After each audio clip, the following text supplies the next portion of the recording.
It all started on what was supposed to be a simple, laid-back Saturday afternoon. The sun was shining brightly, the air carried the warmth of early summer, and the faint rustle of leaves mixed with the occasional laughter of kids riding their bikes along the cul-de-sac. It was the kind of day made for gathering friends and family, firing up the grill, and enjoying life's small comforts. For most people, it would have been an ordinary weekend.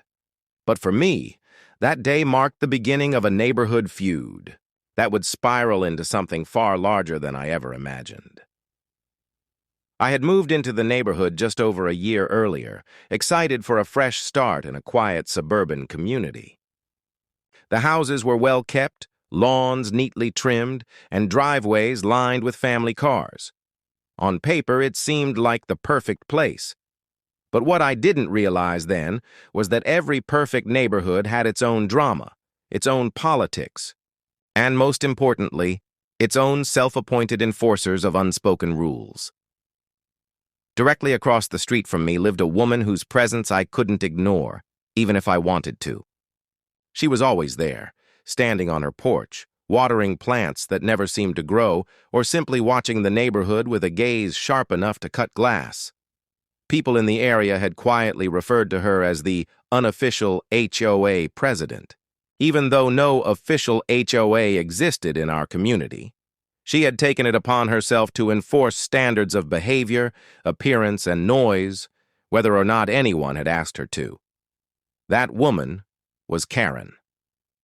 At first, I thought the name was just a fitting coincidence, but soon enough, she lived up to every expectation of the stereotype. She had rules for how long trash cans could stay at the curb, how green your grass should be, and how often your car should be washed. Neighbors had warned me to stay under her radar and just nod and smile if she comes over. I had listened politely, but brushed it off. After all, I wasn't looking for trouble. I just wanted to live my life peacefully. The first few months went smoothly. I kept my lawn neat, parked in my driveway, and avoided late-night noise. But even then, I could feel her eyes on me whenever I stepped outside. She'd pause in the middle of pruning her hedges to stare. She'd linger a second too long at her mailbox. It was as if she was just waiting for me to make a mistake. And then came the Saturday barbecue. It wasn't a huge event, just a handful of friends and family, some burgers, hot dogs, and cold drinks. I set up the grill in the backyard, strung up a few lights, and laid out lawn chairs. Music played from a small speaker, upbeat but not blaring, and the smell of charcoal smoke drifted lazily over the fence. Everyone was in good spirits, laughing, talking, and soaking in the sun. But of course, not everyone was happy. As the smoke curled into the sky, I noticed the unmistakable figure of Karen standing on her porch, arms crossed tightly, lips pressed into a thin line. She didn't say anything, but her posture spoke volumes. I tried to ignore it. After all, it was my property, my family, my friends. A barbecue was about as ordinary as it gets. Still, I couldn't shake the unease of being watched. An hour later, the first clue that something was wrong came when the laughter dipped and a few people whispered to one another, glancing toward the front yard. 2 police cruisers had pulled up quietly, their presence like a sudden storm cloud blotting out the sunshine. My heart sank. I had never dealt with police at my home before. My guests looked nervous, uncertain, as though we were all caught in something far bigger than we expected. The officers stepped out, calm but purposeful, scanning the scene. It was clear they hadn't stumbled upon a crime in progress. This wasn't an emergency. It was a call, a report. Someone had complained, and I already knew who. Sure enough, across the street, Karen stood in plain view, pretending to water her already soaked flowers, glancing over her shoulder every few seconds. She wanted me to know she had done this. She wanted everyone to see that she had control. The officers approached, asking routine questions, their tone polite but cautious. Was there underage drinking? Were we disturbing the peace? Did we have a fire permit for the grill? It became quickly obvious that nothing illegal was happening. The grill was a standard charcoal setup. The music wasn't loud enough to travel beyond the yard, and the guests were relaxed, respectful, and sober. Still, the embarrassment of it all weighed on me. Neighbors peeked out from their windows, curious, to see what was happening. Whispers traveled up and down the street. To them, it must have looked like something serious. I couldn't help but feel anger boiling beneath the surface. This wasn't just a minor inconvenience. It was a deliberate attempt to humiliate me, to disrupt what should have been a joyful gathering. Eventually, the officers left, apologizing for the interruption but reminding me to keep things under control just in case. Their words were professional, but their eyes betrayed sympathy. They knew exactly what had happened. They had probably been called to this neighborhood before, and likely by the same person. The rest of the barbecue carried on, but the mood had shifted. Guests whispered, casting nervous glances across the street. Laughter didn't come as easily. Every time I caught Karen's smug figure in my peripheral vision, my frustration deepened. She hadn't just called the cops. She had intruded into my personal life, my home, and my right to enjoy a peaceful afternoon. As the sun dipped below the horizon and the last guests left, I stood in the quiet aftermath of what should have been a perfect day. Paper plates littered the table, the grill was cooling down, and the faint smell of smoke lingered in the air. But all I could think about was Karen. That night, I realized something important. If I let her get away with this, it wouldn't stop here. She would continue finding reasons to interfere, to assert control, to make my life miserable. And while I wasn't looking for a fight when I moved into this neighborhood, I also wasn't the kind of person to roll over and accept defeat. Karen had made the first move. Now it was my turn to decide what came next. And little did she know. The consequences of her actions were about to spiral far beyond anything she could handle. The morning after the barbecue, the air in the neighborhood felt different. It wasn't just the leftover smoke that still clung faintly to my yard. It was the lingering tension that had settled like a fog. Every time I stepped outside, I felt eyes on me. Some were sympathetic, others curious, and a few, no doubt, judgmental. Word had spread quickly about the police visit, and it didn't take much imagination to know who the culprit had been. Across the street, Karen's porch looked exactly the same as it always did. Perfectly swept, potted plants aligned in neat rows, a chair positioned just so at the corner. And of course, there she sat, sipping from her oversized mug, watching. Always watching. To anyone else, it might have looked harmless. To me, it was a reminder that she had declared herself the gatekeeper of the block, and I had dared to cross her invisible line. I replayed the events of the previous day in my head over and over. The flashing lights of the police cruisers, the nervous whispers of my guests, the smug tilt of Karen's head when she thought no one was looking. It wasn't just about the barbecue. It was about control. She had wanted to humiliate me, and she had succeeded, at least in part. But as I mulled over it, I realized she had also underestimated me. She assumed I would shrink back, embarrassed, and cautious, maybe even apologetic. She assumed I'd fall in line like the others, doing everything I could to avoid her wrath. What she didn't realize was that the more she pushed, the more determined I became not to give her an inch. The first step in reclaiming my ground was subtle. I started with the lawn. Karen prided herself on having the neatest yard on the block, the kind that looked like it belonged in a glossy magazine. She often lectured neighbors about edging, mowing in straight lines, and the importance of seasonal flowers. So I decided to match her at her own game.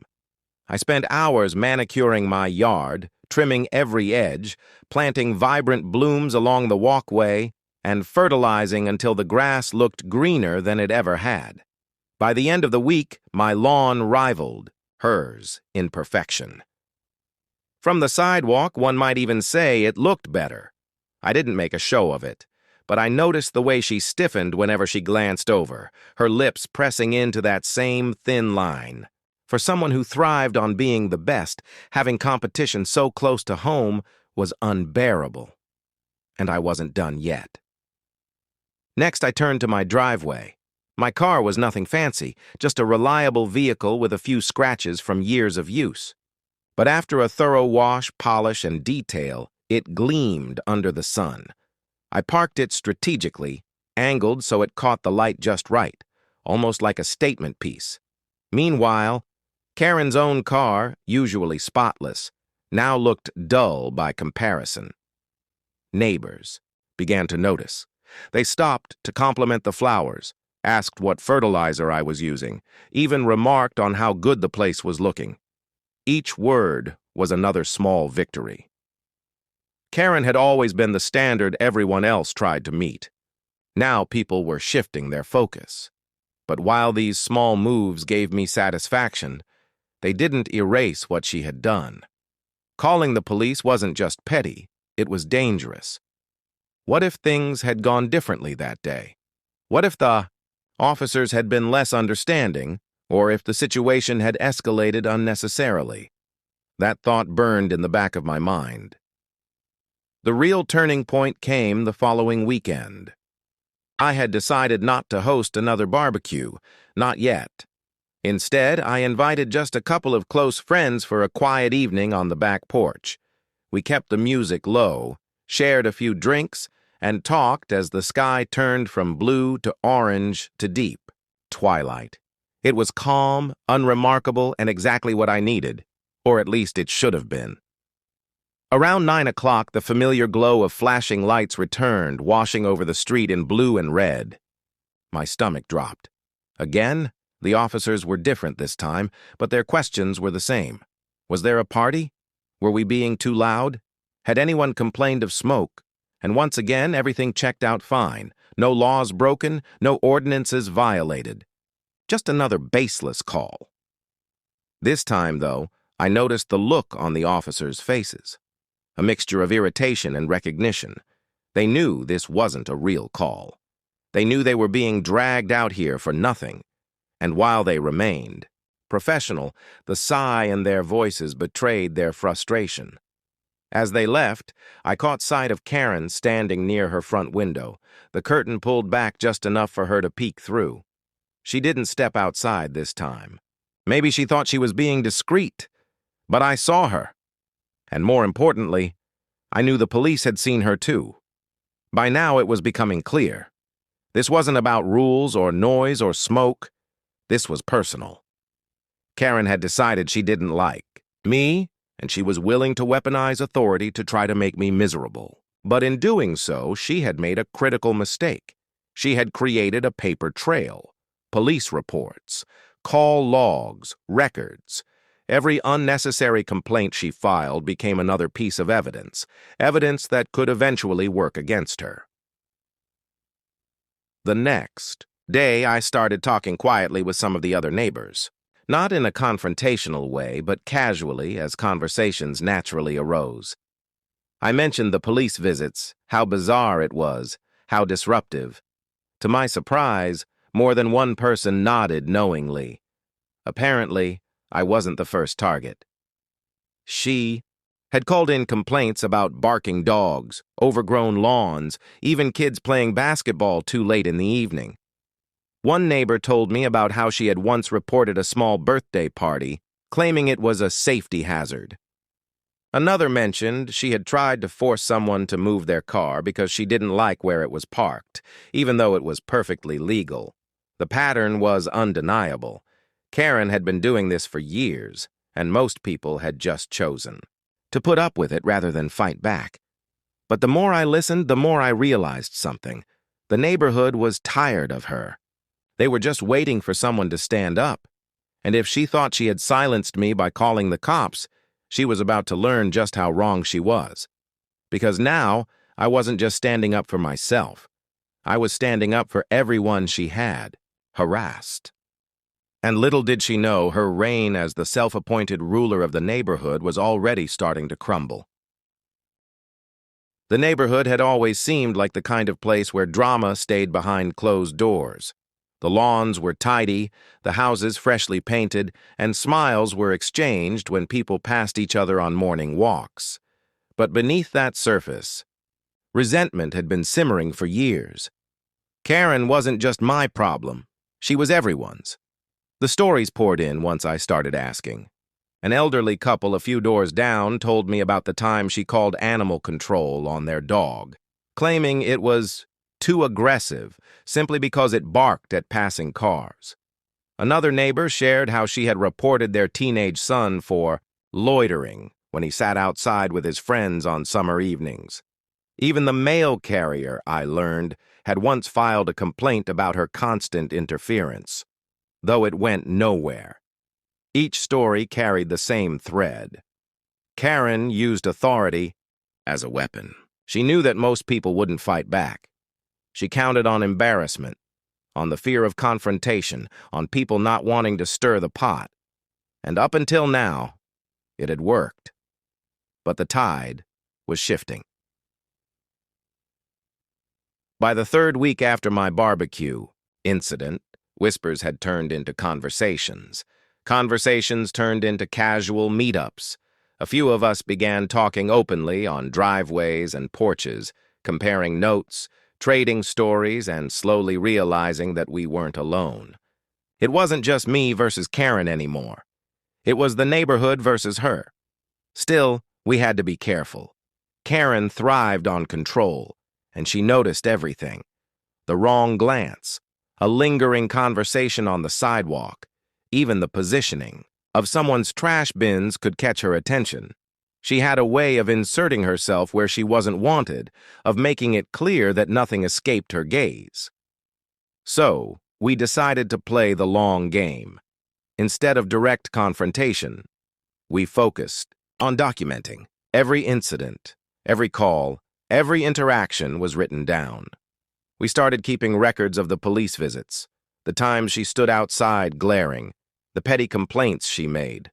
Some neighbors even had old emails she'd sent, full of passive-aggressive suggestions about how they should maintain their property. The more we collected, the clearer the picture became.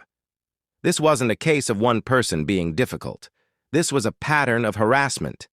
And Karen, oblivious to the storm forming around her, continued her antics. She started small, leaving notes taped to people's doors. Please trim your hedges. Your recycling bin was left out too long. Music after 8 p.m. is inconsiderate. The notes were unsigned, but everyone knew where they came from. Then she escalated.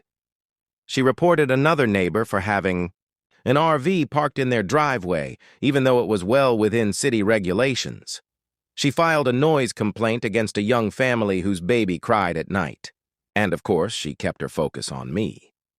One evening, I came home to find a citation tucked under my windshield wiper. Allegedly, my car had been blocking the sidewalk. In reality, it hadn't even come close.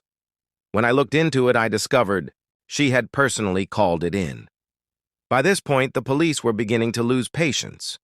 They were required to follow up on complaints, but the officers were getting familiar with her name, her address, and her reputation. One even hinted, off the record, that it was only a matter of time before she crossed the line and faced consequences herself. That gave us an idea. The neighborhood group, now a quiet but determined alliance, decided to take things one step further. If Karen wanted to wield authority, we would use the real kind. We began researching city ordinances, legal definitions of harassment, and ways to file formal complaints. A few neighbors even reached out to a local attorney for advice. The goal wasn't revenge, it was accountability. But as we prepared, Karen was preparing too. She seemed to sense her grip slipping, and she doubled down in ways that shocked even us. One Saturday, I hosted another small get-together in my backyard. This time, it was just family. No loud music, no crowd, nothing out of the ordinary. Yet right on cue, the flashing lights of police cruisers appeared once again. The officers looked exhausted as they walked up the driveway. They went through, The motions, but this time their frustration was impossible to hide. After confirming there was no violation, one of them muttered, almost to himself, "This is getting ridiculous." That was the moment I realized we had reached a breaking point. It wasn't just me who was fed up. The authorities themselves were tired of being dragged into her games, and that, I knew, was leverage. The next week, we organized quietly. We drafted a collective statement, signed by multiple households, outlining the repeated harassment, the baseless police calls, and the impact it was having on the community. We included dates, times, and copies of notes and citations. It wasn't just a complaint. It was a case. When we delivered it to the local precinct, the officer at the desk skimmed the first page, then raised his eyebrows as he flipped through the thick stack of evidence. He promised it would be reviewed, and for the first time, it felt like we were finally being heard. But the most satisfying moment came just a few days later, when a police cruiser pulled up, not to my house, but to Karen's. Neighbors peeked through blinds and curtains as the officer knocked on her door. She answered, feigning confusion, her body language stiff and defensive. Though we couldn't hear the exchange, the look on her face said it all. She wasn't in control anymore. The authority she had tried to wield so freely was now turned back on her. Still, I knew Karen wouldn't back down so easily. She wasn't the kind of person to admit defeat, not when she had spent years building her kingdom of control. If anything, the confrontation would only make her more determined. And I was right, because just when it seemed like things were calming down, she made a move so bold, so reckless that it changed everything. For a brief moment, it seemed like the tide had turned. After the officer visited Karen's house, the street felt lighter, as if an invisible weight had been lifted. Neighbors exchanged subtle nods, quiet smiles, and a shared sense of relief. Maybe, just maybe, she had finally been warned enough to back down, but people like Karen don't retreat. They regroup, and when they feel their control slipping, they lash out harder than ever before. The calm lasted less than a week. It started with little things. My trash bins, perfectly aligned at the curb, were mysteriously tipped over one morning. A flower bed I had recently planted was trampled, the soil disturbed as though someone had deliberately stomped through it.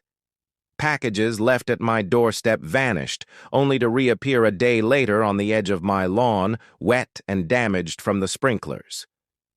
Individually, these incidents could have been dismissed as accidents, coincidences, or bad luck.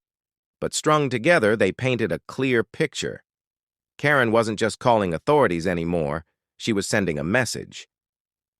The breaking point came on a Sunday afternoon. I was inside working on some chores when a loud pounding rattled my front door. When I opened it, I found a city code enforcement officer standing there, clipboard in hand.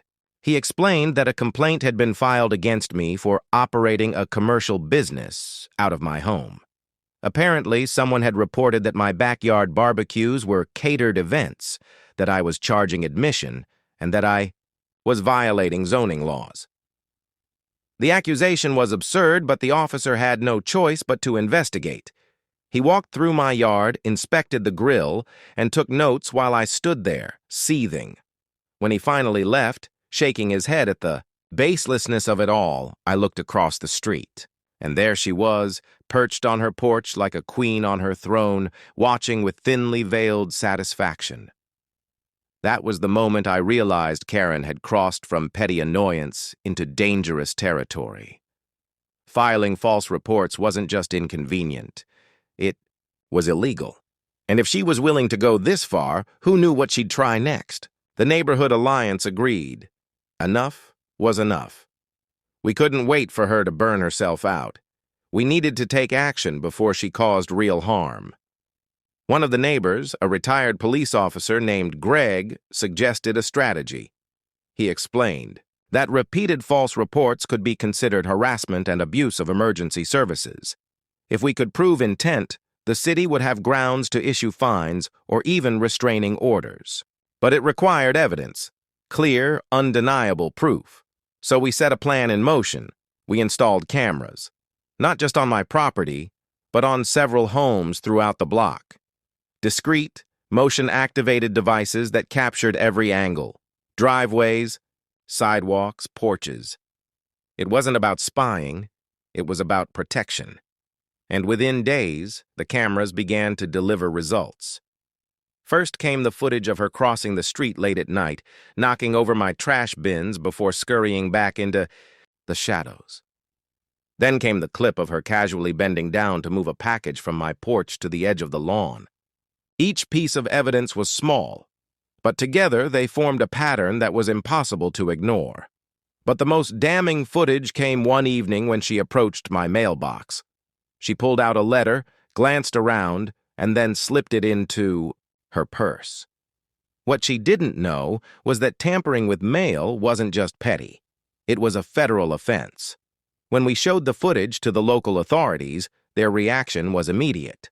The officer reviewing the files leaned back in his chair, let out a low whistle, and muttered something about her finally crossing the line. Within a week, Karen received an official warning from the city. It wasn't just about the false reports anymore. It was about harassment, property damage, and mail tampering. The warning carried real consequences if she continued. The neighborhood buzzed with quiet excitement. For years, Karen had operated unchecked, using fear and intimidation to control everyone around her. Now, for the first time, she had been put on notice. But Karen didn't take it as a warning. She took it as a challenge. Her response was swift and dramatic. She began circulating letters, typed, unsigned, but clearly her work, slipped into mailboxes up and down the street. The letters accused me of being a troublemaker, of bringing police into the neighborhood, and of rallying others against a respectable resident. She painted herself as the victim, twisting reality into a narrative where she was the one under attack. Some neighbors laughed at the absurdity. Others rolled their eyes and tossed the letters straight into the trash. But I knew what Karen was trying to do. She wanted to sow division, to fracture the alliance before it gained too much strength. And then she made her boldest move yet. One Thursday morning, as parents walked their kids to the bus stop and joggers passed through the cul-de-sac, a large banner appeared on her porch. It was hand-painted, crude, and impossible to miss. The words screamed across the fabric in angry red letters. "Stop the party house!" The sight was both ridiculous and chilling. Neighbors stopped in their tracks, whispering, pointing, shaking their heads. It was a public declaration of war, a spectacle designed to shame me in front of everyone. But instead of rallying support, it backfired spectacularly. Parents frowned, worried about the negativity their children were seeing.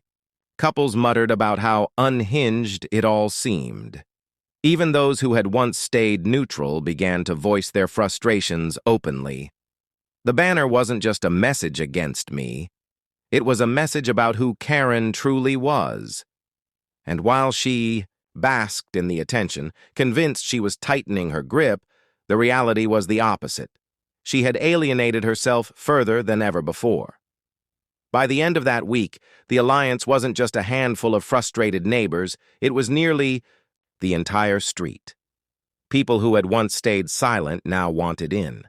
They shared stories, offered support, and volunteered to help.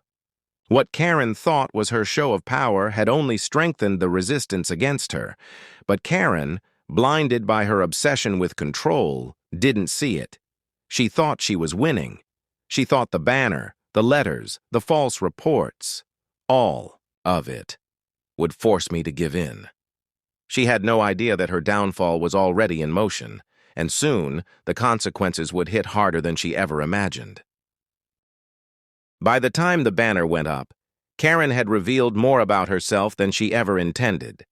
She thought she was rallying the neighborhood against me, but all she had really done was expose her obsession to everyone who lived within sight of her porch. The whispers of discontent had turned into open frustration, and for the first time in years, people weren't afraid to speak about her antics out loud. Still, the situation had reached a level that could no longer be dismissed as petty drama. The false reports, the tampering, the banner, it wasn't just inconvenient, it was harassment, targeted and relentless. And the longer it went on, the greater the risk it would escalate into something truly dangerous. The alliance had grown strong by this point. Nearly every household on the block was involved in some way, whether it was providing old notes, sharing stories, or contributing footage from their cameras. We had built a timeline, a dossier, a thick folder of evidence that painted a crystal-clear picture of Karen's behavior over the years. But as satisfying as it was to gather proof, it was also exhausting. Everyone was tired of the constant tension, the feeling of being watched, the drama that never seemed to end. People wanted closure, and closure, we realized, would only come if Karen was forced to face real consequences. The retired officer, Greg, became our unofficial leader. With his background, he knew how to present evidence in a way that demanded attention. He organized everything neatly: dates, times, photographs, video clips, and copies of every letter and citation. He also included statements from nearly a dozen households, each one detailing their personal experiences. The stack of documents was thick enough to make an impression, and when we presented it formally to the city, the reaction was immediate. Karen was no longer just a nuisance neighbor, she was a problem, one that had drawn unnecessary police resources, harassed multiple families, and violated several ordinances. The city began to move. They issued her citations for harassment and misuse of emergency services. They investigated the mail tampering, which carried federal implications, and they warned her that any further false reports could result in criminal charges. When the news spread through the neighborhood, there was an almost celebratory atmosphere. People lingered outside longer, chatting with one another, smiling, in a way they hadn't before. It felt like we had reclaimed something that had been stolen from us, the simple right to live in peace. But Karen didn't take it lying down. She stormed from her house one morning, waving the citations like battle flags, shouting loud enough for the entire street to hear. She claimed she was the victim of a conspiracy, that the neighborhood was bullying her, that she was being unfairly targeted for caring about community standards. She accused me specifically of organizing a mob against her. It was a performance, dramatic and unhinged, but it didn't land the way she expected. Instead of nods of agreement, she was met with blank stares, frowns, and even laughter. The audience she thought she had was gone, replaced by a community that had grown tired of her games. Her anger only deepened. Within days, another banner appeared, this one accusing the neighborhood of being lawless and unsafe. She planted a sign in her yard that read, "Respect rules or move out." She filed yet another noise complaint against me, which the police ignored entirely. And then, in one final act of desperation, she tried to flip the script. Karen filed a civil complaint against me, accusing me of harassment, slander, and defamation. According to her, my barbecues, my gatherings, and my conversations with neighbors had all been part of a coordinated campaign to ruin her life. At first, the idea of being dragged into court was infuriating, but once I consulted with Greg and the attorney some neighbors had spoken with, my frustration turned into quiet confidence. Karen had made a fatal mistake. By filing a complaint, she had opened the door to all the evidence we had collected. Everything she had done, every false report, every note, every stolen package, would now be part of the public record. When the court date arrived, the neighborhood turned out in force. People filled the benches, ready to testify. Karen walked, in with her head held high, clutching her papers, convinced she was about to expose me. But as the evidence was presented, piece by piece, her composure began to crack.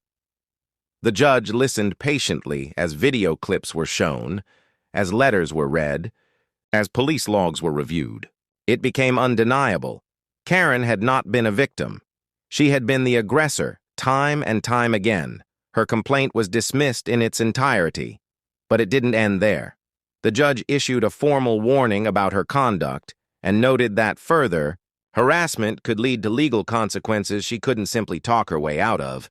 It was a crushing blow, and though she tried to maintain her dignity as she left the courtroom, the whispers from the crowd made it clear. Her reputation was shattered. Back on the street, the shift was immediate. Neighbors who had once tolerated her now avoided her entirely.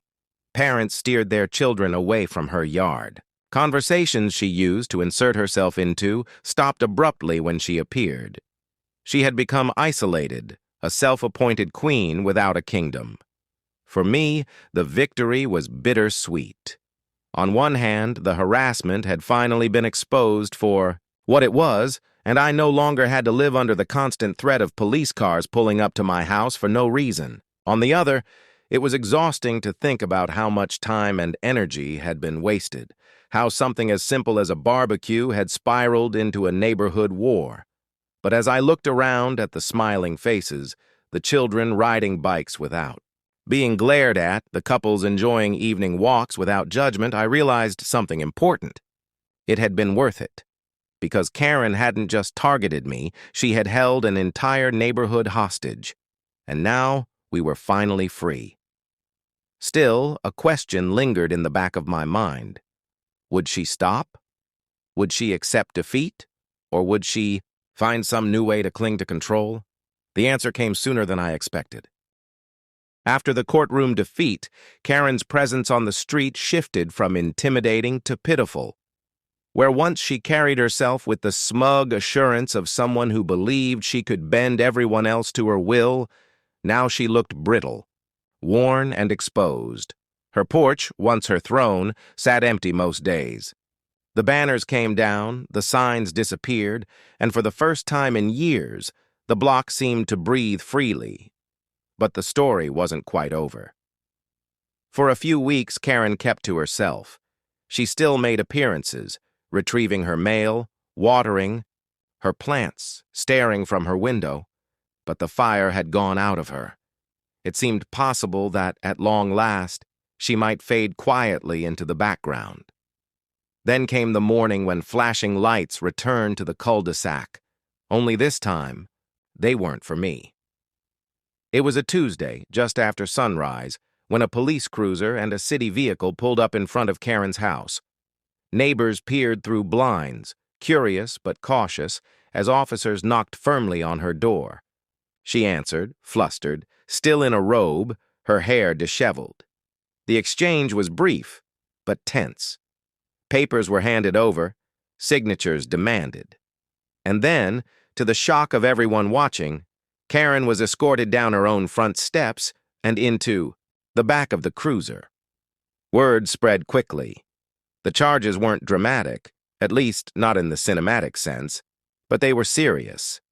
Repeated filing of false police reports, harassment, and mail tampering.